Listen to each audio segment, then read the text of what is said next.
Sejak hari itu, saya memutuskan untuk menjadi orang mati. Sambil tetap bernapas, saya memejamkan mata dan mengamati sifat asli orang-orang terdekat saya. Dan mata ini tidak akan terbuka kembali sampai mereka benar-benar hancur. Tekan tombol subscribe. Bersama Awan Emas, saya akan menceritakan kisah yang menyentuh. Cerita dimulai. Pagi itu, bernapas terasa sangat tidak nyaman. Dada saya sesak seperti ada yang menekan, dan sebuah selang aneh terpasang di hidung saya. Kesadaran saya jernih, tetapi saya tidak bisa membuka mata. Saat itulah saya pertama kali menyadari betapa menyiksanya kondisi itu. Denyut jantung stabil. Saturasi oksigen juga baik. Kondisinya tetap sama seperti kemarin. Para tenaga medis bergerak hati-hati di sekitar saya. Saya tidak bisa menggerakkan satu jari pun, tetapi telinga saya bisa mendengar semuanya. Tanpa ada satu kata pun yang terlewat, saya adalah Direktur Utama Grup Nusantara, salah satu konglomerat terbesar di Indonesia, dan nama saya cukup dikenal. Hidup saya selama 54 tahun adalah sebuah pertempuran. Bagi saya, tetap terjaga lebih mudah daripada tidur. Dan kini, saya terbaring di ranjang rumah sakit, berpura-pura dalam keadaan koma. Anda bertanya, mengapa saya membuat pilihan seperti itu? Semuanya berawal beberapa waktu lalu. Tatapan suami saya, Bima, mulai terasa aneh. Kami sudah menikah selama 8 tahun. Dia 6 tahun lebih muda dari saya, dan saat pertama kali bertemu, dia adalah pria yang sangat polos. Meskipun dia tidak punya banyak harta, tatapan matanya saat menatap saya begitu jernih. Setidaknya, itulah yang saya yakini. Namun, ada yang aneh. Akhir-akhir ini, setiap kali mata kami bertemu, tatapannya bergetar halus. Sentuhannya pun terasa semakin mekanis. Perasaan manusia, bukankah itu lebih jujur daripada laporan keuangan manapun? Karena itu, saya memutuskan, mari kita coba berpura-pura mati. Memang benar saya punya penyakit. Diagnosis kanker lambung stadium awal. Namun, operasinya berjalan lancar dan proses pemulihan saya tergolong cepat. Tetapi, saya tidak pulang dari rumah sakit. Pasien dalam perawatan intensif dan tidak sadarkan diri. Pemulihan pasca operasi berjalan lambat. Perlu tinggal di rumah sakit untuk observasi lebih lanjut. Unquote. Saya menulis skenario seperti ini untuk rumah sakit, dan yang membantu saya adalah sekretaris saya, Mayasari, serta dokter pribadi yang sudah lama saya kenal, Dr. Hartono. Sejak hari itu, saya menjadi seorang pengamat. Saya memejamkan mata, membuka telinga, dan mulai mengamati gerak-gerik suami saya. Beberapa hari pertama terasa damai. Setiap pagi dia memegang tangan saya dan berkata, "Dewi, ayo bangun." Dia mencium punggung tangan saya, menyeka air matanya. Jujur, hati saya sempat terenyuh. Apa aku salah sangka? Tepat saat saya mulai goyah, sebuah kehadiran aneh masuk ke dalam kamar. Kan sudah kubilang jangan sering-sering ke sini. Di sini ada CCTV, ada perawat juga, kenapa datang lagi? Itu suara Bima. Terdengar panik, suaranya mengecil. Kenapa? Aku juga ingin melihatnya. Apa dia belum mati? Aku ini sudah tidak punya waktu lagi, harus berpura-pura menjenguknya terus-menerus. Suara seorang wanita asing. Tapi dia tertawa. Tawa itu, terlalu ringan, dan terdengar terlalu tulus. Saat itu juga, harapan apapun yang tersisa dalam diri saya hancur berkeping-keping. Benar, aku memulai sandiwara ini untuk melihat hal seperti ini. Tapi aku tidak menyangka akan terungkap secepat ini. Sejak hari itu, suasana di kamar rumah sakit berubah total. Bima semakin sering menelepon, dan terkadang, seolah lupa bahwa saya bisa mendengar, dia melontarkan kata-kata seperti, "Aku tidak akan meninggalkan apapun untuk wanita itu." Sifat asli seseorang akan terungkap di hadapan makhluk yang dianggapnya paling lemah, dan saat ini, yang dia anggap seperti itu adalah saya yang tak sadarkan diri. Malam itu, perawat pribadi saya, Suster Wati, mendekat dan berbisik di telinga saya. "Ibu Direktur, rekaman hari ini sudah ada. Sudah saatnya Ibu mulai bergerak." Saat itu, sudut bibir saya mungkin sedikit terangkat. Tunggu sedikit lagi. Puncak dari drama ini akan segera dimulai. Setelah hari itu, kamar rumah sakit menjadi sunyi senyap. Setiap kali Bima datang menjenguk, catatan yang ditulis Susterwati bertambah panjang, dan sekretaris saya, Maya, tidak pernah tersenyum lagi. Ketika orang-orang menjadi diam, kesunyian itu seringkali menyembunyikan kebohongan. Sore itu, seseorang datang ke kamar. Ibu sekretaris Maya, Bapak Bima meminta konsultasi terkait surat wasiat Ibu Direktur. Dia adalah seorang pengacara dari firma hukum kecil, bukan staf rumah sakit. Di dalam amplop yang ditinggalkannya, tertulis dengan sangat jelas kata-kata permohonan perubahan surat wasiat. Isinya kurang lebih seperti ini. Karena pasien dalam kondisi sakit jangka panjang, porsi warisan yang ada akan disesuaikan kembali. Seluruh saham grup dialihkan kepada suami sah, Bima Prakoso. Warisan untuk kerabat dan yayasan yang sudah ada sebelumnya dibatalkan. Ini bukan lagi sekadar perselingkuhan. Ini adalah perampokan yang terencana dengan matang. Selama ini, saya mencoba tetap tenang meskipun setiap hari mendengar percakapan rahasia antara Bima dan selingkuhannya. Namun setelah melihat dokumen ini, saya yakin, orang ini ingin menyingkirkan aku. Beberapa hari kemudian, saat hanya berdua dengan sekretaris Maya di kamar, Bima dengan hati-hati membuka pembicaraan. Maya, bagaimana jika nanti Ibu Direktur pulih sekalipun, Dewan Direksi saya yang ambil alih? Akhir-akhir ini Ibu Direktur juga terlihat lelah, sepertinya sudah waktunya peran saya menjadi lebih besar. Saya mendengar ucapan itu. Meskipun mata saya terpejam, telinga saya mendengar dengan jelas.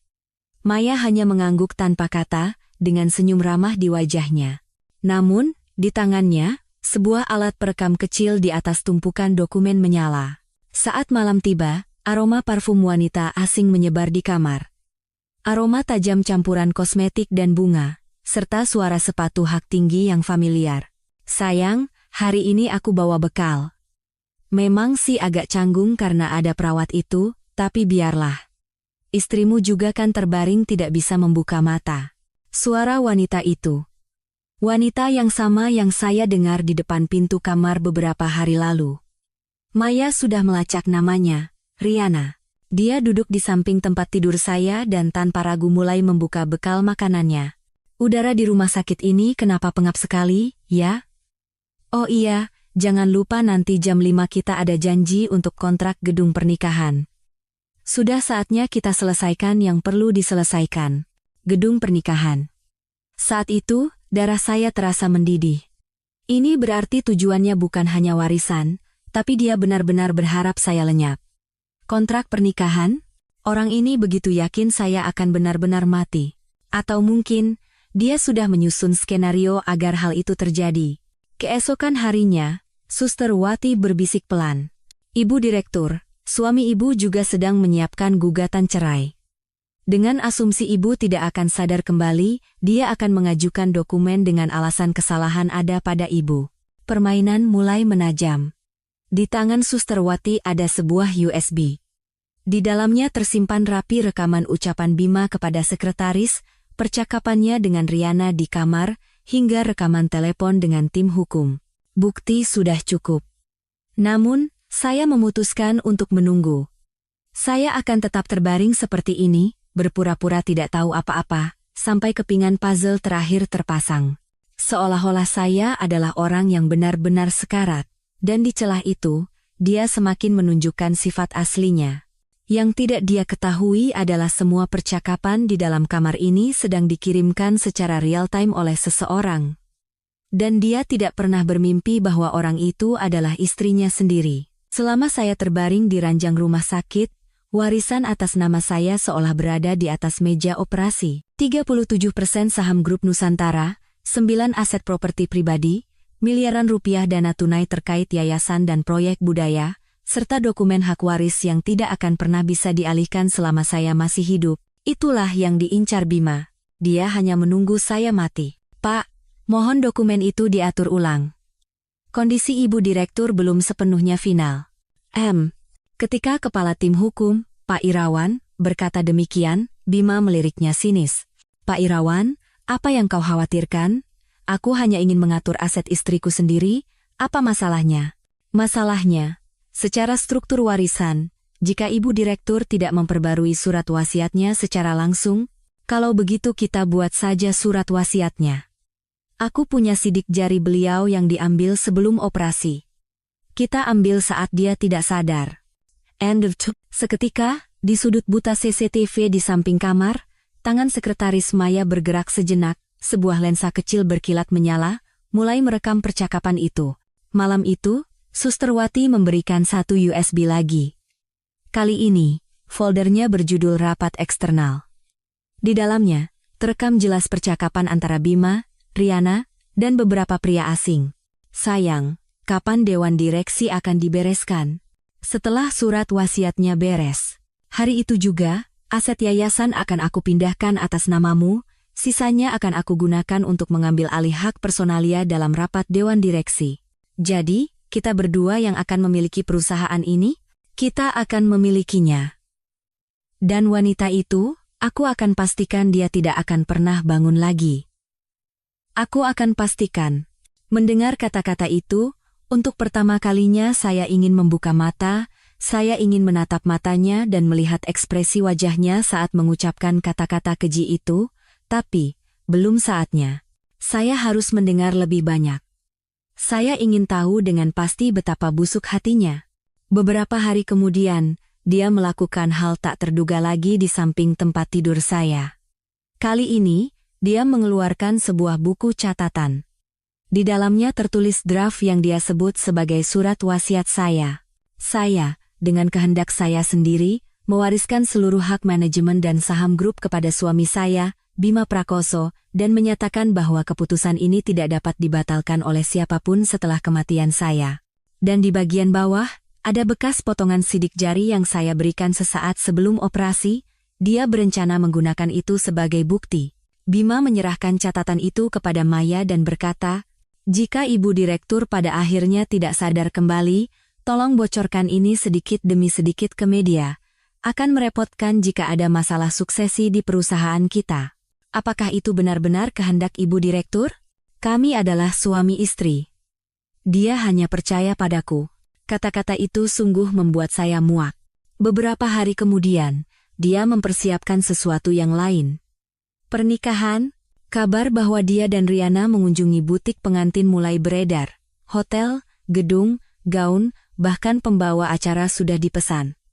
Semua dengan asumsi saya akan mati, dan dia sama sekali tidak meragukannya. Sungguh luar biasa.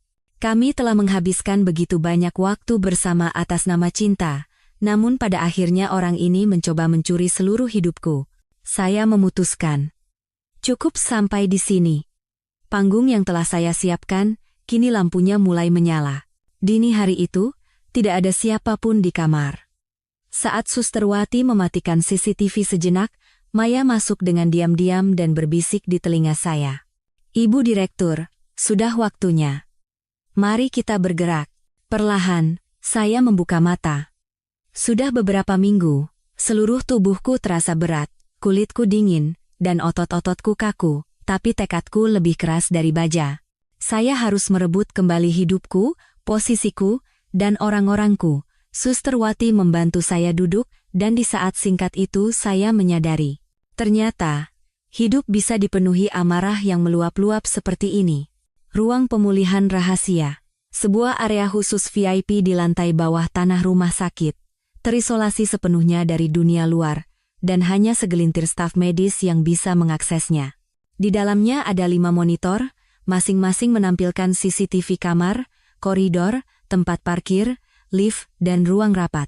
Mulai hari ini, Ibu bisa mengamati dari sini.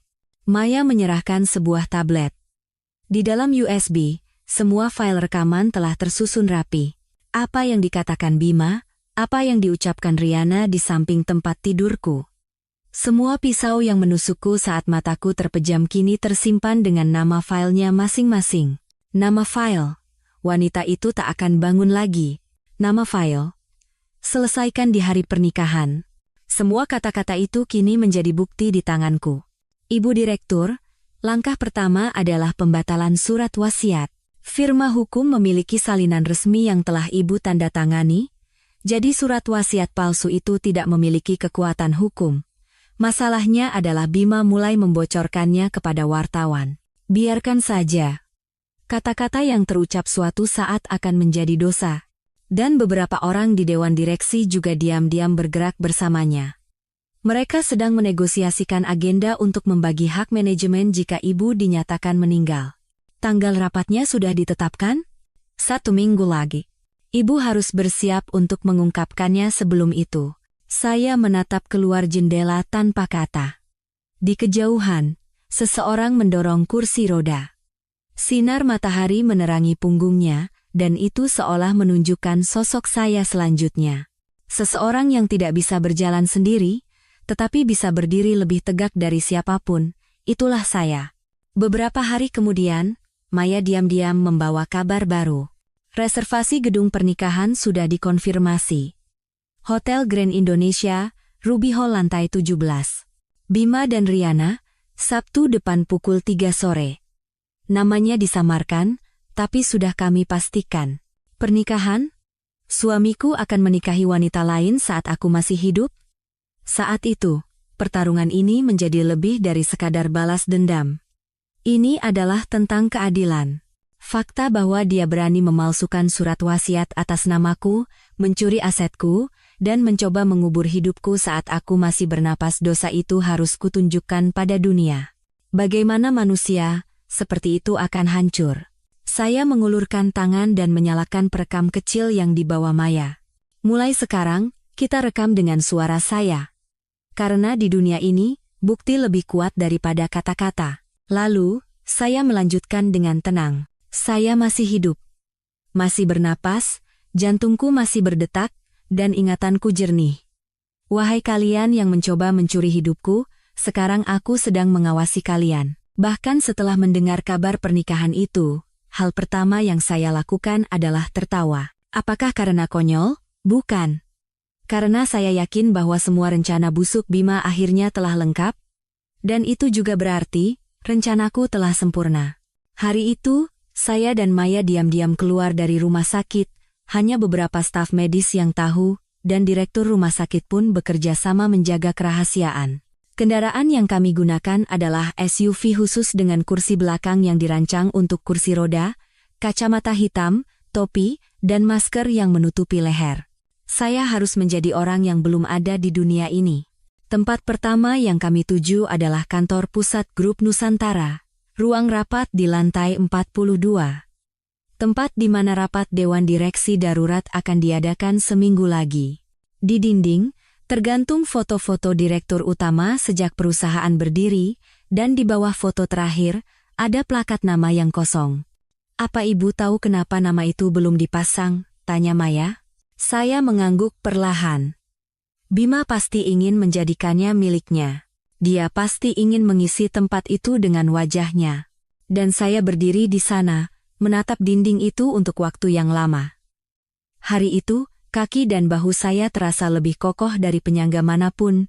Beberapa hari kemudian, Maya mengeluarkan tablet yang telah dimanipulasi secara diam-diam di kamar rumah sakit. Di dalamnya tersimpan pernyataan resmi dari Direktur Utama Dewi Sartika. Videonya seolah-olah diambil di kamar rumah sakit. Tanggal dan waktunya telah diubah, dan suara saya diedit agar terdengar cukup sakit dan lemah. Dengan kehendak saya sendiri, saya menyerahkan manajemen Grup Nusantara kepada suami saya, Bima Prakoso, dan ingin menghabiskan sisa waktu saya dengan tenang. Video ini adalah umpan untuk Bima. Di bagian bawah, terlampir juga permohonan resmi perubahan surat wasiat. Melihat itu, Bima langsung menelepon Maya hari itu juga. Apakah ibu direktur sudah sadar? Kenapa? Kenapa beliau tidak memberitahu saya secara langsung? Tapi, terima kasih banyak. Saya tidak akan melupakan kebaikan ini. Aktingnya sangat bagus. Seolah-olah dia adalah orang yang meneteskan air mata karena rasa bersalah. Video itu bukan sekadar perpisahan. Itu adalah jebakan untuk melunakkan kewaspadaannya sebelum saya muncul secara langsung. Saat video itu menyebar, saya sudah tiba di depan ruang rapat. Semuanya adalah serangan berjangka waktu yang dirancang untuk momen itu. Namun, malam itu, dalam keadaan mabuk, dia mengatakan ini kepada selingkuhannya, Riana. Semuanya sudah berakhir. Wanita itu tidak akan bangun lagi. Hak manajemen, nama, semuanya milikku. Suara itu, Keyakinan itu, setiap pilihan kata-katanya dia benar-benar tidak tahu bahwa itu semua akan menjadi bukti dalam hidupnya. Dan akhirnya, tirai panggung yang sangat mereka inginkan pun terbuka. Rapat Dewan Direksi Darurat Grup Nusantara. Ketua Sementara, Bima Prakoso. Hari ini akan menjadi titik balik besar bagi grup kita. Saya, meneruskan kehendak Direktur Utama Dewi Sartika, yakin dapat memimpin perusahaan ini ke tingkat selanjutnya. Itulah kata-katanya di depan mikrofon. Sebelum ucapannya selesai, pintu ruang rapat terbuka pelan. Di layar di ujung ruangan, sebuah video yang familiar mulai diputar. Saya belum mati. Ani Lunai. Seketika, semua kepala di ruang rapat menoleh, dan wajah Bima menjadi lebih pucat daripada film horor manapun. Video itu berlanjut. Saat video ini diputar, saya mungkin sudah menyerahkan semua bukti atas nama saya sendiri. Suami saya, Bima Prakoso, telah mencoba merebut hak manajemen perusahaan tanpa izin saya, memalsukan surat wasiat, dan bersekongkol dengan selingkuhannya untuk menggelapkan aset. Dan sore itu, saya, di atas kursi roda, melewati lobi kantor pusat Grup Nusantara. Para wartawan mengerumun, lampu kilat kamera menyala-nyala, dan puluhan mikrofon disodorkan ke depan mulut saya. Ibu Direktur, apakah Anda benar-benar masih hidup? Apakah Anda tahu reaksi suami Anda? Apakah ini semua sandiwara? Saya tidak tersenyum. Saya hanya mengucapkan satu kalimat dengan tenang. Semua ini adalah panggung yang mereka ciptakan. Saya hanya datang untuk bertepuk tangan. End of cell. Sabtu, pukul 14.55, di sebuah hotel mewah di jantung kota Jakarta, Ruby Hall lantai 17, suasananya riuh. Di antara para tamu ada selebriti, dan para awak media juga berkeliaran. Meskipun tidak ada undangan resmi yang disebar, rumor tentang pernikahan privat petinggi Grup Nusantara sudah cukup untuk membuat acara itu menjadi target liputan panas. Tokoh utamanya, tentu saja, suamiku. Dan pengantin wanitanya adalah perempuan yang tertawa, sambil menyingkirkan tanganku saat aku terbaring di tempat tidur. Saat itu, saya berada di parkir bawah tanah hotel bersama Maya, menempatkan diri di kursi roda. Mengenakan kacamata hitam, setelan rapi, dan anting-anting mutiara. Ibu, apakah Anda baik-baik saja? Tidak apa-apa jika masuk sekarang? Tempat ini harus aku yang mengakhirinya. Selama naik lift, jantungku berdetak pelan namun kuat. Pintu terbuka dengan bunyi ding, dan aku mendorong kursi roda perlahan masuk ke dalam aula. Pernikahan itu hampir dimulai. Riana, dalam gaun pengantinnya, sedang memoles lipstik di depan cermin, dan Bima, mengenakan tuxedo, tertawa bersama tamu-tamu dekatnya. Bima, kau tampak hebat hari ini. Luar biasa.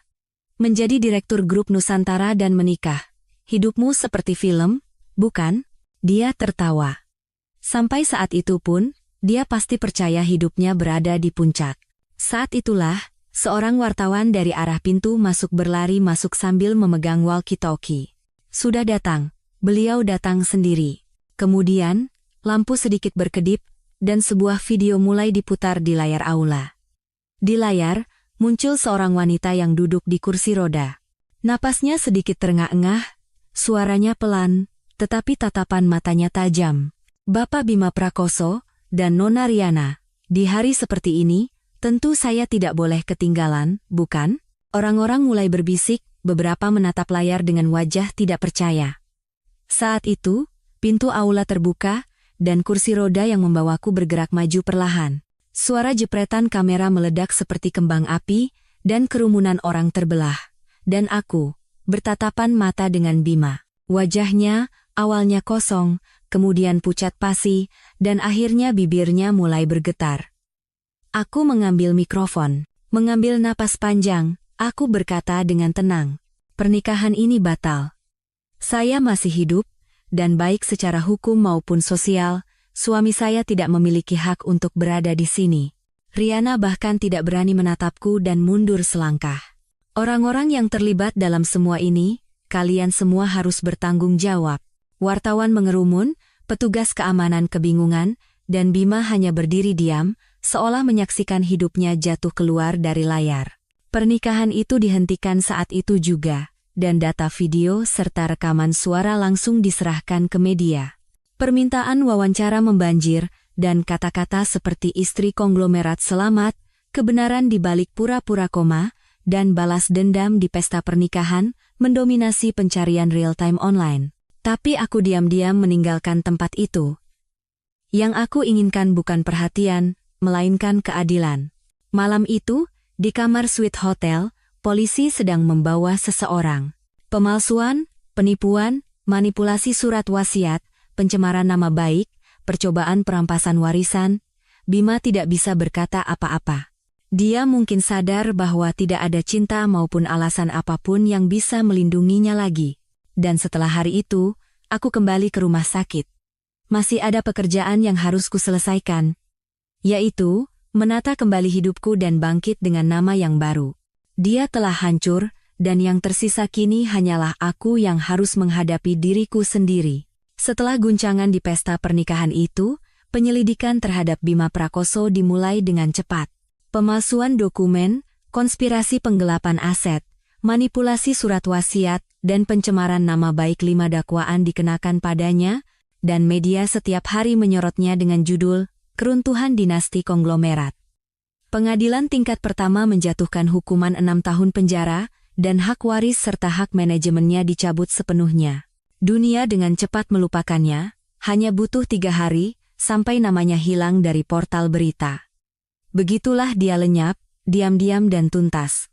Selama beberapa hari setelah pernikahan itu, saya tidak melangkah keluar dari kamar rumah sakit. Tidak ada lagi yang perlu disembunyikan, tetapi ada sesuatu yang belum selesai di dalam hati saya. Bima langsung ditahan setelah pemeriksaan polisi. Laporan media mengatakan ada 5 dakwaan yang dikenakan padanya, termasuk penggunaan dokumen palsu, penipuan, pemalsuan surat wasiat, dan konspirasi penggelapan aset dengan selingkuhannya. Ternyata, dia tidak mencintai cinta yang kuberikan, melainkan kekuasaan yang kupegang. Baru saat itulah aku bisa benar-benar melepaskannya. Beberapa hari kemudian, Sekretaris Maya masuk ke kamar. Di tangannya ada sebuah tas dokumen kecil, berisi buku catatan tua dan dokumen notaris yang tersusun rapi. Ibu Direktur, ini adalah data yang Ibu minta saya simpan setahun yang lalu, apakah Ibu ingat? Saat itu, aku pernah berkata, akan menuliskan bagaimana aku ingin mengatur segalanya sebelum aku benar-benar meninggal. Aku membuka buku catatan itu. Di dalamnya, penuh dengan tulisan tanganku, tertulis, aku tidak ingin lagi berdiri di pusat perusahaan dan kekuasaan. Bukan sebagai istri seseorang, bukan sebagai direktur utama seseorang, aku hanya ingin hidup dengan namaku sendiri. End of quote. Halaman demi halaman ku balik, dan aku sadar bahwa selama ini aku telah memikul terlalu banyak beban. Seseorang harus meninggalkan sesuatu, tapi aku terlalu lama memegang segalanya. Malam itu, aku naik ke atap rumah sakit. Duduk di kursi roda, aku menatap langit malam. Setelah beberapa saat, aku mengeluarkan sebuah kotak kecil.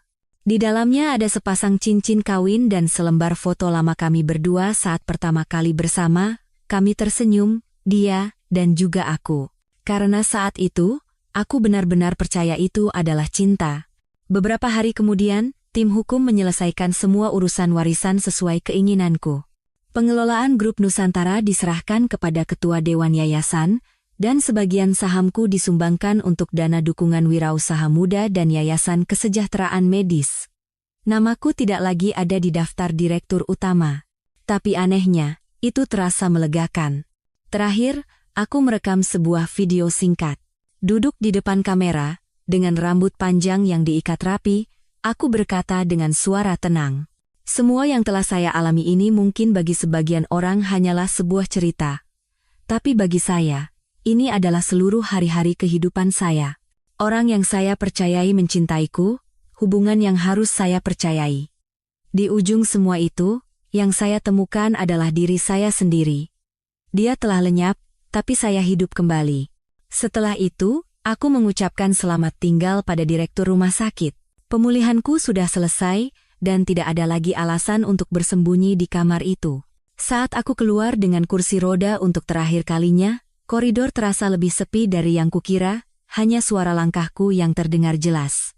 Terkadang, melihat pasangan muda bergandengan tangan dan tertawa membuat hatiku sedikit nyeri, tapi itu adalah bukti bahwa aku masih hidup.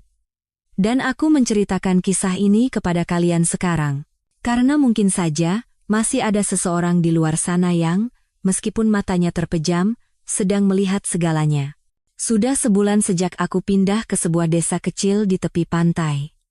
Aku berjalan-jalan 2 kali sehari. Pagi saat matahari terbit, dan sore saat matahari terbenam. Dalam pemandangan yang tenang itu, setiap hari aku bertanya pada diriku sendiri, siapakah aku? Dulu aku adalah seorang direktur utama, istri seseorang, dan sosok yang harus tampil di depan banyak orang. Tapi sekarang, aku hanya hidup sebagai seorang manusia biasa. Ibu direktur, maaf, Ibu Dewi, pemilik toko kelontong kembali salah panggil. Aku tersenyum dan mengangguk. Tidak apa-apa. Mungkin Anda belum terbiasa. Soalnya saya terlalu sering melihat di berita, sih. Rumor menyebar lebih cepat dari yang kuduga. Kisahku yang bangkit dari koma dan mengungkap penipuan aset serta kehidupan ganda suamiku sedang dibuat menjadi film dokumenter, dan permintaan wawancara masih terus berdatangan, tapi aku menolak semuanya. Itu bukan lagi hidupku. Aku hanya ingin hidup dengan tenang, bernapas dengan damai. Terkadang aku teringat padanya. Hari pertama kami bertemu, senyum pertama yang dia berikan, kehangatan saat pertama kali kami bergandengan tangan, dan tatapan dingin di hari dia memutuskan untuk meninggalkanku. Semua kenangan itu muncul tiba-tiba, tapi anehnya, rasa benci tidak sebesar itu. Yang tersisa adalah sedikit kesedihan, dan penyesalan yang sangat dalam. Kenapa saat itu aku lebih percaya pada kata-katanya daripada perasaanku sendiri? Kenapa saat itu aku mengabaikan retakan yang muncul di hatiku? Namun, aku tahu pengalaman itu telah mengubahku. Aku menjadi lebih kuat, belajar untuk percaya pada diriku sendiri, dan sekarang aku tahu aku tidak perlu lagi hidup di bawah bayang-bayang seseorang. Aku sekarang hidup dengan namaku sendiri. Suatu hari, seorang anak desa mendekat dan bertanya padaku, "Nenek, apa benar nenek pura-pura mati? Pasti menakutkan sekali." Aku tersenyum dan menjawab, "Iya, memang menakutkan. Tapi terkadang, ada hal-hal yang baru terlihat saat kita memejamkan mata." Mata anak itu membulat, dan melihatnya, aku kembali merasa. Sekarang aku tidak perlu lagi menipu siapapun. Aku terkadang menulis surat. Tidak ada penerimanya, tapi aku menuliskan perasaan dan pikiran yang kurasakan hari itu, lalu menyimpannya dengan rapi di laci meja. Mungkin suatu hari nanti, seseorang akan membacanya. Hari ini pun aku berjalan-jalan. Angin laut terasa sedikit dingin, tapi aku tidak membencinya.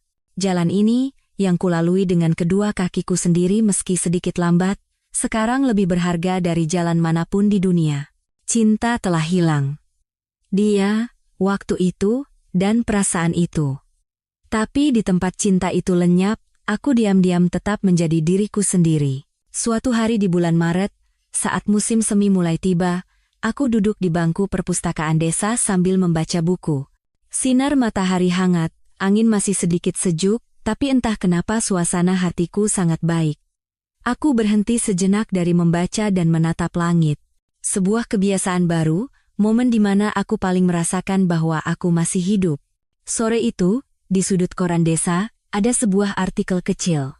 Mantan Direktur Utama Grup Nusantara, Dewi Sartika, diam-diam mendanai pembangunan perpustakaan remaja desa.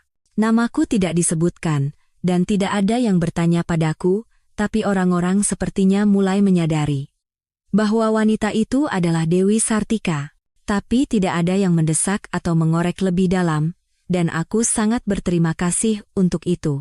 Ibu Dewi, terima kasih banyak atas sumbangan bukunya kali ini, anak-anak sangat menyukainya. Hausenekap. Saat pustakawan desa menyapa sambil tersenyum, aku terdiam sejenak. Kata itu, terima kasih, kapan terakhir kali terdengar begitu ringan dan hangat? Dulu, kata itu selalu menjadi kalimat dalam siaran pers, kutipan dalam pengumuman resmi. Sekarang, kata itu benar-benar terdengar dari manusia ke manusia, sebuah kata yang tulus menyentuh sudut hatiku. Malam itu, langit penuh bintang. Aku diam-diam keluar ke halaman, duduk di kursi, dan meletakkan sebuah foto lama di pangkuanku. Foto diriku dan dia. Sebuah foto hitam putih yang diambil saat kami pertama kali berlibur bersama sebelum menikah. Di foto itu, kami terlihat lebih bahagia dari siapapun. Dulu memang seperti itu. Tulus, polos, dan aku percaya dia mencintaiku. Tapi sekarang berbeda. Dia telah lenyap, dan waktu bersamanya juga telah lenyap. Sebagai gantinya, aku mengisi tempat itu. Akhirnya, bukan sebagai istri siapapun, bukan sebagai direktur utama siapapun, yang tersisa hanyalah aku yang hidup sebagai Dewi. Terkadang kesepian, terkadang hampa, tapi jelas bahwa kehidupan ini adalah kehidupan yang kupilih. Beberapa hari kemudian, perpustakaan menghubungiku. Ibu Dewi, apakah ibu bersedia bercerita sedikit pada anak-anak tentang kehidupan, tentang pilihan? Sekadar berbagi saja sudah cukup.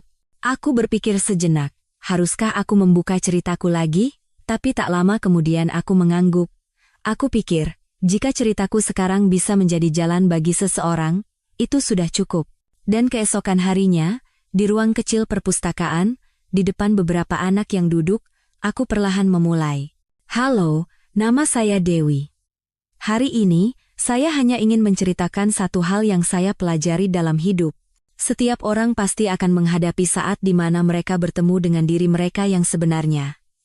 Saat momen itu datang, jangan lari. Cukup ambil satu langkah maju. Malam setelah bercerita di depan anak-anak perpustakaan, aku tidak bisa tidur. Berbaring di tempat tidur, menatap langit-langit, aku berpikir. Siapakah aku sekarang? Bukan direktur utama, bukan istri, bukan korban, aku tanpa peran apapun. Tapi anehnya, pertanyaan itu tidak lagi menakutkan seperti dulu. Karena sekarang aku tahu. Aku, sebagai makhluk yang hidup, sudah cukup. Musim semi berikutnya, aku menjadi pengajar tetap di pusat kegiatan remaja desa. Temanya, pilihan dan pemulihan dalam hidup. Kebohongan yang kulakukan, kebenaran yang kulihat dari kebohongan itu, harapan pada manusia, dan keyakinan bahwa kita bisa memulai kembali bahkan setelah harapan itu hancur. Awalnya anak-anak bingung, tapi setelah beberapa minggu, satu persatu mulai bertanya, dan aku pun menjawab dengan jujur. Ibu Dewi, bagaimana caranya seseorang bisa benar-benar melupakan orang lain?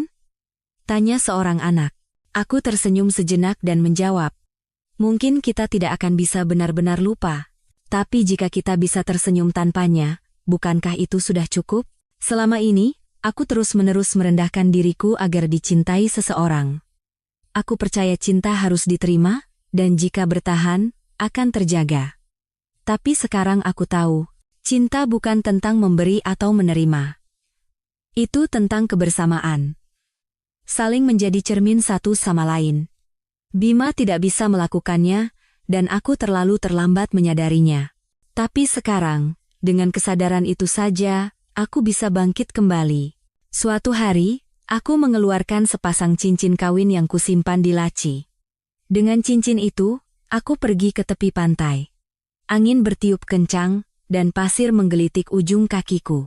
Aku diam-diam melemparkan satu cincin ke arah laut. Wush! Cincin itu melayang membentuk kurva kecil dan tenggelam di air laut. Dan yang satunya lagi, ku genggam erat di tanganku. Cincin itu kutinggalkan untuk diriku sendiri. Aku bukan lagi orang yang hidup dengan nama orang lain. Aku hanyalah aku, Dewi. Di tempat cinta yang hilang, aku menemukan kebebasan. Di atas luka yang ditinggalkan pengkhianatan, aku membangun kehidupan baru. Apa yang dia tinggalkan pada akhirnya bukanlah apa-apa, tapi melalui dia, aku jadi tahu siapa diriku. Dan saat ini, setelah menyelesaikan cerita ini, aku masih tetap menjadi diriku. Saat angin awal musim panas mulai menghangat, aku menerima sebuah surat. Sebuah amplop coklat yang datang tanpa pemberitahuan seperti biasa. Pengirimnya, Bima Prakoso, Rutan Jakarta. Aku memegangnya lama, ragu. Haruskah ku buka? Apakah benar jika ku baca? Aku takut akan hancur lagi, jadi aku membiarkannya di atas meja selama beberapa waktu. Beberapa hari berlalu, di malam yang sunyi, aku membuka amplop itu. Isinya hanya selembar surat, tulisan tangan yang acak-acakan, kalimat yang tidak rapi, dan kebiasaan khasnya yang tidak bisa berbasa-basi. Dewi, kau pasti sudah menunggu sangat lama. Pada akhirnya, aku hanya bisa mengucapkan maaf padamu. Keserakahanku, kebodohanku, dosaku. Baru sekarang aku sadar betapa dalam luka yang kuberikan padamu. Setelah semuanya hancur. Tapi, aku harap kau mau percaya satu hal. Saat pertama kali aku mencintaimu, itu tulus. Dari satu baris itu, aku merasakan seluruh waktunya berlalu. Awalnya, amarah membuncah. Apa artinya itu sekarang? Setelah kehilangan segalanya, setelah semuanya berakhir, apakah cukup dengan satu kalimat itu? Tapi anehnya, air mata mengalir. Bukan karena dia, bukan karena kata-katanya, dan masa lalu tidak akan kembali dengan satu kalimat itu. Tapi karena aku tahu, sekarang dia berada di posisi di mana dia hanya bisa mengucapkan satu kalimat itu. Aku melipat kembali surat itu dan menyimpannya di laci meja yang paling dalam. Keesokan paginya, sebuah permintaan kunjungan tiba dari Rutan. Bima Prakoso ingin bertemu. Hanya keluarga inti yang diizinkan. Isi pertemuan rahasia. Tidak mendesak. Aku menatap dokumen itu lama. Sesuatu retak di dalam hatiku, dan dari celah itu, kebingungan dan keraguan menyeruak. Tapi aku memutuskan untuk tidak menemuinya. Aku tidak ingin lagi memastikan apapun dengan kata-kata. Aku memutuskan untuk menghentikan adegan terakhir ingatanku tentangnya di pesta pernikahan itu. Beberapa hari kemudian, aku duduk di bangku tepi pantai dan mengeluarkan buku catatan. Di halaman putih, aku menulis dengan tenang. Aku masih goyah. Tapi jika goyangan ini adalah bukti bahwa aku masih hidup, maka hari ini pun tidak apa-apa. Sejak hari itu, aku tidak pernah membuka surat itu lagi. Tapi anehnya, satu sisi hatiku terasa sedikit lebih teratur. Aku tidak memaafkannya. Tapi aku sadar bahwa dia juga tidak meminta untuk dimaafkan. Kita hanya harus menjalani hidup dengan membawa luka masing-masing, sesuai dengan waktu yang telah kita lalui. Mungkin itulah hidup. Hari itu adalah hari yang biasa. Laut berkabut, dan pohon-pohon melambaikan daunnya ditiup angin. Hari-hari biasa seperti inilah yang membuat kita mengambil keputusan terbesar. Aku diam-diam membuka lemari dan bersiap pergi ke Jakarta. Hari itu ada undangan ceramah dari sebuah yayasan. Yayasan yang kudirikan tanpa mencantumkan namaku, dan sekarang telah tumbuh menjadi organisasi yang membantu banyak wirausaha muda dan masyarakat kurang mampu. Ibu Dewi, kami sangat berharap Ibu bisa datang kali ini. Beberapa penerima manfaat ingin mengucapkan terima kasih secara langsung. Aku sudah menolaknya berkali-kali, tapi kali ini, aku juga ingin menghadapi potongan terakhir dari pekerjaan yang telah kutinggalkan. Aku naik kereta ke Jakarta, menatap keluar jendela. Banyak pemandangan berlalu, dan di dalamnya, diriku yang dulu tumpang tindih. Masa-masa berjuang keras, waktu tanpa jeda untuk bernapas, percaya pada seseorang lalu kehilangan kepercayaan itu, dan hari-hari berjuang untuk hidup kembali. Aku bisa melihat bahwa semua itu mengarah pada perjalanan yang tenang ini. Lobi yayasan terasa hangat. Wajah orang-orang dipenuhi ketegangan dan harapan. Seseorang mendekat dan memberiku sebuah amplop kertas kecil. Ibu, ini dari gaji pertama saya. Tanpa beasiswa dari Ibu, saya tidak akan berada di sini sekarang. Mendengar itu, sesuatu di lubuk hatiku terasa haru. Memberi kepercayaan dan kesempatan pada seseorang, ternyata sehangat ini. Dari semua kata yang pernah kuterima, ini adalah pengakuan yang paling sederhana dan menyentuh. Setelah ceramah, di depan lift, seorang wartawan mendekat. Permisi, bolehkah saya bertanya sebentar? Hanya satu baris saja. Setelah melalui semua ini, apa yang paling berharga bagi Ibu sekarang? Aku sedikit menunduk. Tidak ada lampu kilat, tidak ada kamera, tapi kata-kata itu sepertinya akan kuingat selamanya. Setelah berpikir sejenak, aku menjawab dengan tenang. Menjadi tidak takut untuk berjalan sendirian. Wartawan itu tampak sedikit terkejut dan mengangguk. Aku masuk ke lift. Di dalamnya, ekspresiku terasa sangat nyaman setelah sekian lama. Malam itu, di peron stasiun Gambir, matahari terbenam. Aku diam-diam naik kereta, duduk di dekat jendela, dan menatap keluar sambil bergumam dalam hati. Sekarang, aku baik-baik saja. Itu bukan kata-kata yang kuharapkan didengar oleh siapapun. Itu hanya kata-kata yang kuucapkan untuk diriku sendiri. Hari itu adalah hari yang sangat damai. Pagi ada kelas di perpustakaan, siang memasak sayur lodeh bersama para lansia di balai desa. Sorenya, aku menanam lavender di taman kecil. Tapi di tengah hari yang tenang itu, sepucuk surat datang, amplop putih, segel mewah, dan di sudut kiri atas tertulis, Komisi Kesejahteraan Budaya, DPR RI. Aku mengerutkan kening. DPR? Aku membuka amplop itu dengan hati-hati. Di dalamnya ada selembar surat dan undangan acara resmi. Kepada Ibu Dewi Sartika, mantan Direktur Utama Grup Nusantara, dan tokoh yang berkontribusi pada pengembangan kesejahteraan sosial, komisi kami ingin menyampaikan terima kasih atas donasi tulus dan tindakan diam-diam Anda, serta mengundang Anda sebagai pembicara dalam diskusi khusus sekaligus penerima penghargaan pengabdian masyarakat. Banyak orang ingin mendengar cerita Anda. Saat itu, jantungku berdebar pelan. Aku hanya ingin dilupakan dengan tenang, dikenang dengan tenang, tapi dunia sepertinya ingin menarik kembali ceritaku yang sunyi ke pusat perhatian. Aku merenung selama beberapa hari. Acaranya 2 minggu lagi, dan katanya akan disiarkan secara nasional. Selain itu, diskusi akan dihadiri oleh CEO perusahaan sosial, wirausahawan muda, dan seorang psikolog. Aku menelepon Maya untuk meminta nasihat. Haruskah aku datang ke acara ini? Dia menjawab dengan tenang. Ibu Direktur, sekarang kata-kata Anda bisa menjadi jalan bagi seseorang. Beberapa hari kemudian, aku menelepon untuk menerima undangan itu, dengan satu syarat. Tolong sebut nama saya hanya sebagai Dewi. Jangan sebutkan jabatan atau riwayat pekerjaan saya sebelumnya. Pihak seberang terdiam sejenak, lalu seolah mengangguk, berkata, kami menghargai keinginan Anda. Akan kami laksanakan, Bu. Dan di hari acara, aku mengenakan setelan sederhana dan perlahan naik ke atas panggung. Ternyata tidak segugup yang kukira. Lampu sorot dan kamera tidak lagi menggoyahkanku. Pembawa acara melontarkan pertanyaan terakhir. Ibu Dewi, sebagai penutup, adakah pesan yang ingin Anda sampaikan kepada generasi muda? Aku memegang mikrofon, berpikir sejenak, lalu berkata, memulai kembali selalu menakutkan, tapi yang benar-benar menakutkan adalah memutuskan sendiri bahwa semuanya telah berakhir. Jangan katakan sudah berakhir, karena cerita Anda masih berlangsung. And for. Setelah kata-kata itu, keheningan singkat menyelimuti aula, diikuti oleh tepuk tangan yang hangat. Saat itu, aku merasakan sesuatu di dalam diriku kembali tertata dengan sangat tenang. Malam itu, sebuah telepon dari nomor tak dikenal masuk. Suara di seberang terdengar sangat familiar. Dewi, aku melihatmu di televisi. Kau benar-benar menghilang tanpa kabar. Itu adalah junior yang hubungannya kuputuskan saat aku meninggalkan perusahaan.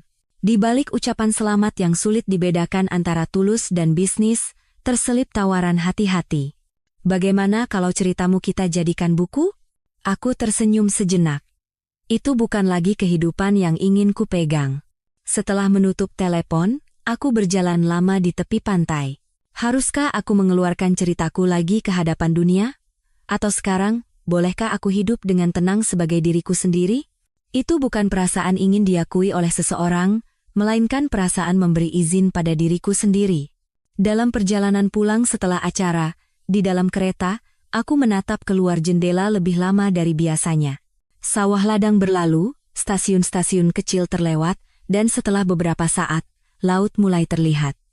Sambil melihat pemandangan itu, tiba-tiba aku berpikir, kenapa aku begitu gigih untuk bertahan hidup? Kenapa aku sampai berpura-pura koma untuk memastikan ketulusan orang itu, dan kenapa aku menanggung semua itu tanpa pernah menyerah pada diriku sendiri? Menelusuri ingatanku, aku teringat pada diriku di masa kecil. Aku adalah anak yang sangat pendiam. Tidak menonjol, dan lebih suka mundur daripada maju di antara anak-anak yang berbaris. Tapi di dalam diriku, ada keinginan kuat untuk diakui. Mungkin karena itu aku begitu berusaha keras. Belajar, bekerja, bahkan mencintai seseorang semua seolah harus diperjuangkan agar tidak ditinggalkan. Dan pada suatu titik, usaha itu menjadi diriku sendiri. Aku harus terlihat kuat di depan orang lain, tidak boleh jatuh, tidak boleh menangis meski sakit. Karena aku takut jika sekali saja aku runtuh, aku akan menjadi bukan siapa-siapa. Tapi saat terbaring di ranjang rumah sakit, tidak bisa menggerakkan seluruh tubuhku, aku sadar. Alasan aku tidak menyerah pada diriku bukanlah karena aku ingin orang lain mengakuiku, melainkan karena setidaknya aku tidak ingin mengabaikan diriku sendiri. Meskipun tidak ada yang mengerti perasaanku, aku tidak bisa menyerah untuk mengatakan pada diriku sendiri, tidak apa-apa.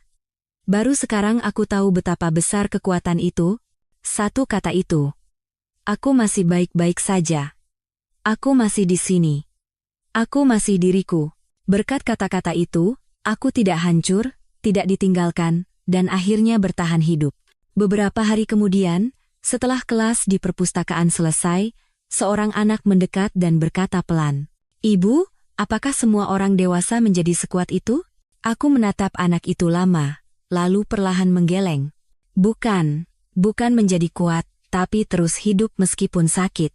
Tatapan anak itu sedikit goyah, lalu berubah menjadi senyuman. Aku juga akan mencoba hidup seperti itu, aku akan terus hidup. My. Malam itu, untuk pertama kalinya setelah sekian lama, aku memuji diriku sendiri.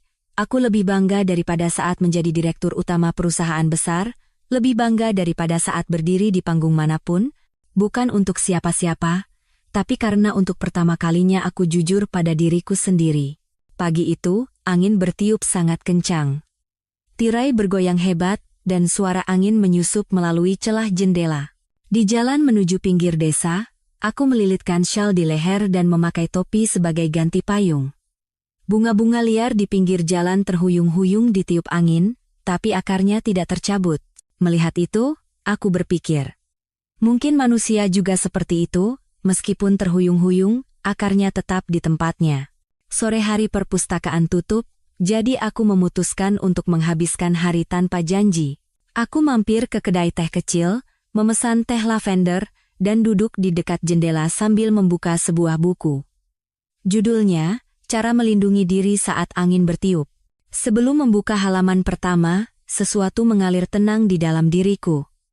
Mungkin karena perubahan dalam diriku, sekarang aku memilih buku untuk dibaca karena waktu luang, bukan karena kecemasan.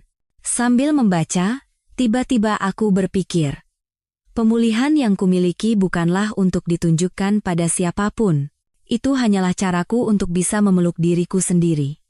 Dulu aku selalu berharap seseorang akan mengakuiku, memelukku. Tapi sekarang, aku bisa berbisik pada diriku sendiri di depan cermin. Kau telah bertahan dengan baik hari ini. Sekarang tidak apa-apa, kau hebat. Saat meninggalkan kedai teh, aku melihat sebuah catatan yang digantung oleh pemiliknya. Di hari yang berangin pun, Anda tetaplah Anda. Kata-kata yang sepele, tapi satu baris itu seolah menutupi seluruh hariku. Aku tersenyum, menutup pintu kedai, dan dalam perjalanan pulang, aku mampir sebentar ke pantai. Duduk di bangku, aku diam-diam menatap langit. Setelah meletakkan nama direktur utama, melepaskan peran sebagai istri seseorang, dan melepaskan segalanya, sekarang aku seperti rumput liar yang bergoyang ditiup angin. Tapi akarnya, jauh lebih dalam, dan kokoh dari sebelumnya. Malam itu, aku menulis di buku catatanku. Aku pernah hidup dengan nama orang lain. Namun sekarang, bahkan tanpa nama itu, aku tetaplah aku. Suatu pagi, saat membuka mata, suasana terasa sangat sunyi. Di luar jendela tidak ada suara angin, tidak ada kicau burung. Aku sangat menyukai kesunyian itu. Hidup di mana aku tidak perlu mengatakan apa-apa. Baru sekarang aku mengerti betapa kokohnya kedamaian itu. Aku masih bangun pada waktu yang sama setiap hari, berjalan di sepanjang pantai, membacakan buku untuk anak-anak di perpustakaan, membeli seikat daun bawang di toko kelontong, dan di malam hari, menyiram taman kecil untuk mengakhiri hari. Dulu, pengulangan hari seperti ini terasa membosankan, tapi sekarang, bahkan kebosanan itu pun kusyukuri, karena aku tahu, hidupku tidak lagi membutuhkan badai. Suatu hari, radio memutar lagu yang dulu sering kudengarkan bersamanya. Saat itu, aku sempat tertegun. Seolah aku kembali ke masa itu. Tapi anehnya, sekarang musik itu tidak lagi menyakitiku. Itu hanyalah sepotong waktu yang telah kulalui, dan di dalam kenangan itu, aku adalah orang yang sedikit lebih muda, sedikit lebih haus akan harapan daripada sekarang. Saat malam tiba, terkadang aku menatap bintang tanpa berkata-kata, hanya mengangkat kepala dan menatap langit yang tenang itu. Sekarang aku tidak perlu lagi menjelaskan apapun kepada siapapun, tidak perlu membela diri, dan fakta bahwa aku masih hidup sudah menjadi kata yang cukup. Terkadang, salah satu anak di perpustakaan bertanya, "Ibu, apa sekarang ibu benar-benar bahagia?" Sebagai jawaban, aku menatap wajah anak itu lama. Lalu, aku hanya tersenyum. Karena sekarang aku tahu, kebahagiaan sejati bukanlah sesuatu yang bisa dijelaskan dengan kata-kata. Suatu hari, aku duduk di tepi pantai dan menulis. Orang yang menyakitiku, dan orang yang membuatku bangkit kembali, pada akhirnya adalah diriku sendiri. Dan terakhir, sambil mengubur semua cerita ini diam-diam di dalam hatiku, aku menuliskan satu baris ini di akhir buku catatanku. Akhirnya, aku mulai terbiasa hidup sebagai diriku. Saya sangat bersyukur bisa menceritakan kisah ini kepada Anda. Kepada kalian semua yang telah mendengarkan cerita panjang ini, pesan terakhir yang ingin saya sampaikan sangat sederhana. Selama hidup, setidaknya sekali, berhentilah sejenak dengan tenang untuk diri Anda sendiri. Dan dalam kedamaian di mana Anda tidak perlu mengatakan apa-apa, ingatlah dengan tenang siapa diri Anda sebenarnya. Bagikan kesan Anda melalui tombol subscribe dan komentar.